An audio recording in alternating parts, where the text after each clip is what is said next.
છે. જયરાજસિંહ મોરી, વિપક્ષ નેતા, શિહોર નગરપાલિકા.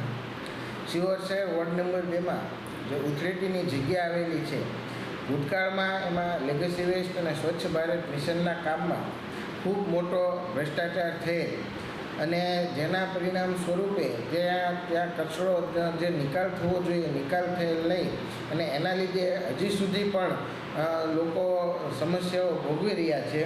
ત્યારે આ જે જૂનું કામ હતું એને અમે આશરે 4 મહિના પહેલાં સાધારણ સભામાં લેગસી વેસ્ટના કામમાં 1 કરોડ ને 18 લાખ તેમજ સ્વચ્છ ભારત મિશનના 1 કરોડ ને 33 લાખના ભ્રષ્ટાચારના અમે પુરાવા સાથે રજૂઆત કરી હતી.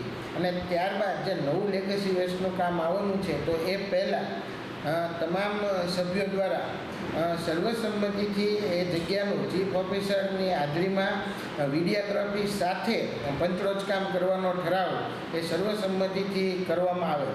પરંતુ એ વાતને 4 મહિના ઉપરનો સમય વીતી જવા છતાં આજ દિન સુધી પંચરોજ કામ કરવામાં આવેલ નથી. તેમજ તે પંચરોજ કામ કર્યા વિના જ નવું ટેન્ડર બહાર પાડીને એમાં કામગીરીની જે હિલચાલ ચાલી રહી છે.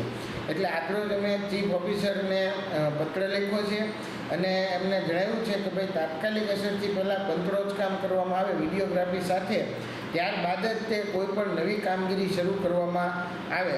કારણ કે જ્યારે ભૂતકાળમાં આવડો મોટો ભ્રષ્ટાચાર થયો હોય, આટલું મોટું કૌભાંડ થયું હોય અને જેની ખરાબ અસરો શહેરના લોકો ભોગવી રહ્યા હોય, ત્યારે સ્વાભાવિકપણે ઠરાવ થઈ ગયો તેમ છતાં પણ હજુ સુધી પંચરોજ કામ ન કરવા પાછળ કોની મેલી મુરાદ આમાં છુપાયેલી છે? જો પારદર્શક જ વહીવટ કરવો હોય તો અત્યારે પંચરોજ કામ કરવાથી કેમ સત્તાધીશો ભાગી રહ્યા છે? એટલે તાત્કાલિક અસરથી એનું પંચરોજ કામ કરવામાં આવે અને પંચરોજ કામ કર્યા બાદ જ નવી કામગીરી ચાલુ કરવાની અમારી માગણી છે.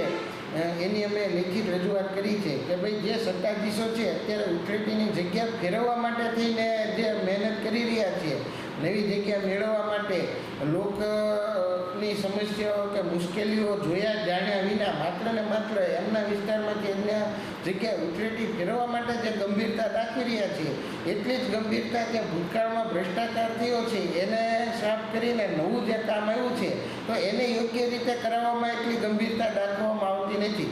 ખરેખર જો ભૂતકાળ ભ્રષ્ટાચાર ન થયો હોત તેમજ અત્યારે જો ટેન્ડર મુજબ શરતો પ્રમાણે કામગીરી થાય તો ત્યાં જગ્યા આપણી પાસે પૂરતી છે, નવે બીજે દોડધામ કરવાની જરૂર જ નથી.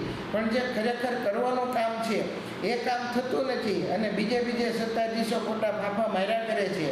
એટલે અમે તાત્કાલિક પંચરોજ કામ કરી વિડીયોગ્રાફી સાથે એની માગણી કરી છે અને ત્યારબાદ જ નવું કામ એમાં ચાલુ કરવાની માંગ કરી છે. તદુપરાંત જે છેલ્લા 2 વર્ષમાં જીવીકે પોઈન્ટનું એક નિર્મળ ગુજરાત હેઠળ શિહોરમાં હશે 23 જેટલા પોઈન્ટ બનાવવામાં આવ્યા છે.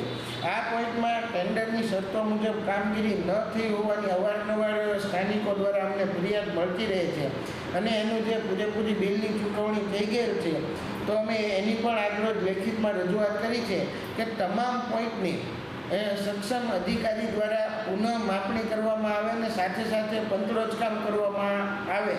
અને જો આ પંચરોજ કામ અને પુનઃ માપણી દરમિયાન જો ટેન્ડરની શરતોનું ભંગ થયેલ જણાય આવે તો એમાં જે કોઈ પણ એની એજન્સી હોય એની વિરુદ્ધ કડકમાં કડક શિક્ષાત્મક કાર્યવાહી કરવામાં આવે.